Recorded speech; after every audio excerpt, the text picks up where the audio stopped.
morning to all of you. Good morning, sir. This is primary Ashram School, Kodgaon, Pune, and this is our basic spoken English course.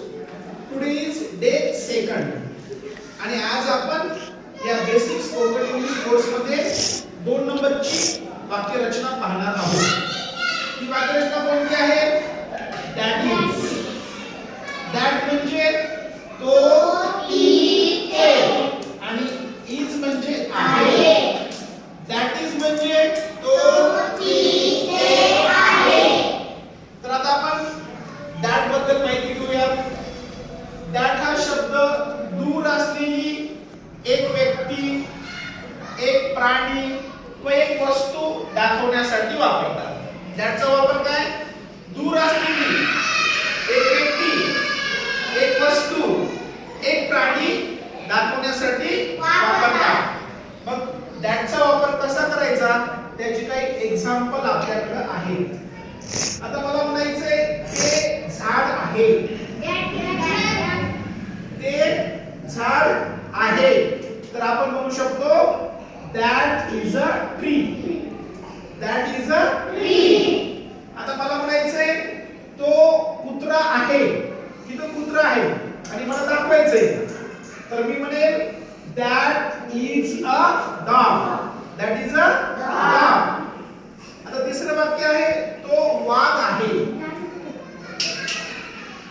तो वाघ आहे. तिथं वाघ आहे आणि मला म्हणायचं की तो वाघ आहे, तर मी म्हणाल that is a tiger.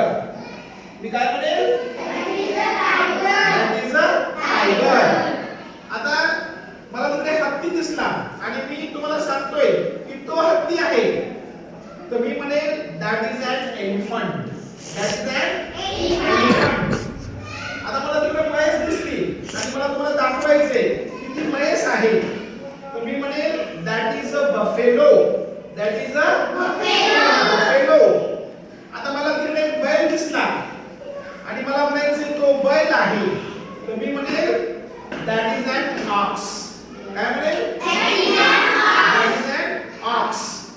आता मला तिकडे एक गाय दिसली आणि मी म्हटलं की ती गाय आहे, that is a cow.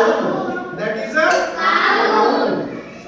आता मला एक पक्षी दिसला झाडावर आणि मला तुम्हाला तो पक्षी दाखवायचा आहे. मला नवीन पक्षी दिसला, तर मी म्हणाल तो पक्षी आहे. मग आपण इंग्लिश मध्ये मी कसं म्हणाल? that is a bird. that is a bird. तर मी आता तुम्हाला दॅटची काही वाक्य सांगितली. आता मी तुम्हाला विचारतो, ज्याला येतं त्यांनी फक्त हात वर करायचा. मी असं बोलायचं नाही, गोंधळ होतो. समजलं ना? बरं. आता मी म्हटलं तो मुलगा आहे. तो that is a boy. very good. sit down. आता मला म्हणायचंय ती मुलगी आहे. ती मुलगी आहे. तू सांगतो का? सांग. that is a girl. that is a girl. very good. sit down. मला म्हणायचंय तो माणूस आहे. तो माणूस आहे. ज्यांना येत नाही हात वर करायचा. तो माणूस आहे. हा सृष्टी. that is a man. that is a man. very good. sit down. आता मला म्हणायचंय ती स्त्री आहे. ती स्त्री आहे. हा. that is a woman. स्त्रीला काय म्हणतात? woman. that is a woman. very good. sit down. आता मला म्हणायचंय ते चित्र आहे. कोण सांगू शकते इंग्लिश मध्ये? ते चित्र आहे. सृष्टी एकटीच सांगते. हा. that is a drawing किंवा that is a picture पण म्हणू शकतो. that is a drawing किंवा that is a picture. पण आता मला म्हणायचंय ती खुर्ची आहे. ती खुर्ची आहे. that is a chair. very good. sit down. आता मला म्हणायचंय आता ते डस्टर आहे. चला, ज्यांना येत नाही हात वर करायचा. ते डस्टर आहे. हा. that is a duster. मोठ्या आवाजात म्हणायचं. that is a duster. very good. sit down. आता मला म्हणायचंय तो पंखा आहे. हा, तू सांगतो? that is a fan. तर मला काय म्हणायचंय ती भिंत आहे. very good. sit down. ती भिंत आहे. ज्यांना येत नाही हात वर करायचा. ती भिंत आहे. हा That is the sun. Sunny. भिंत सन म्हणजे सूर्य. हा That is a wall. That is a wall. काय म्हणायचं?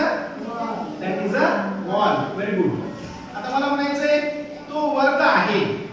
कोण सांगू शकतं? हा That is a class. That is a class. Very good. Sit down. मला म्हणायचं ती शाळा आहे. ती शाळा आहे. हा That is a tree. That is a school. Very good. Sit down. मला म्हणायचं ते शहर आहे. कोण सांगू शकतं? ते शहर आहे. शहराला इंग्लिश मध्ये काय म्हणतात? तर चुकू दे काय अडचण नाही.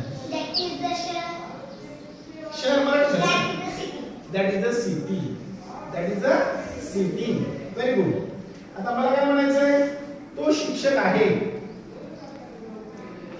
हा That is the teacher. Very good. That is a teacher. Very good. तर पहा तुम्हाला दॅट इज चा अर्थ आणि दॅट इज चा वापर कसा करायचा ते समजलेला आहे.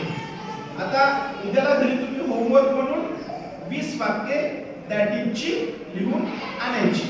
Thank you very much.